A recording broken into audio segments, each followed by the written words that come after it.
नमस्कार मित्रांनो, जय भीम, जय शिवराय, जय जिजाऊ, जय हिंद, जय श्रीराम. 24 ऑक्टोबरला छत्रपती संभाजीनगरमध्ये वंचित बहुजन आघाडीच्या वतीनं आर-एस-एसच्या कार्यालयावर मोर्चा निघाला. तो मोर्चा का, कशासाठी याच्याबद्दल सगळ्या भारताला आता माहिती झालेलं आहे. परंतु या मोर्चाच्या नंतर आर-एस-एसचे 2 कार्यकर्ते येऊन काही प्रश्न निर्माण करून जातात आणि डॉक्टर बाबासाहेब आंबेडकरांच्या इतिहासाचा संभ्रम निर्माण करून जातात.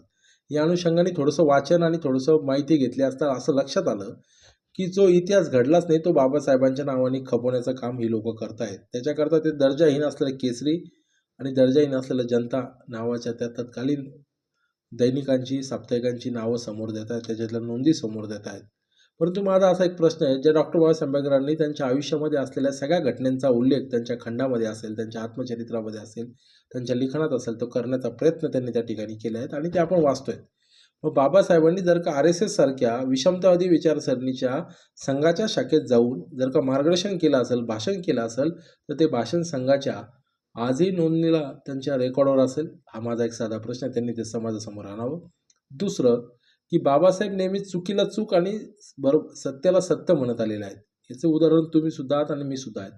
माझा साधा प्रश्न आहे दुसरा असा आहे, की भारतीय संविधानावर संघ जर का अभिप्रेत काम करत असेल, तर भारतीय संविधानाच्याच अधिकाराने आम्ही तुम्हाला जी प्रश्न विचारले आहेत, त्याची तुम्ही उत्तरं का देत नाहीत? त्याच भारतीय संविधानाच्या अनुषंगाने तुम्हाला नोंदणी करण्याचा अधिकार महाराष्ट्र पब्लिक ट्रस्ट, धर्मदाय चॅरिटेबल ट्रस्टवर तुम्ही करू शकता.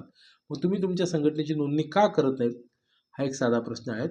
आणि जर का त्या ठिकाणी ही विचारसरणी तुम्ही जी मांडताय, ती विचारसरणी जर का समाजामध्ये विघातक कृत्य करत असेल, तर आपण मांडणी बदलली पाहिजे, शोधाशोध केली पाहिजे, अभ्यास केला पाहिजे असं मला वाटतं.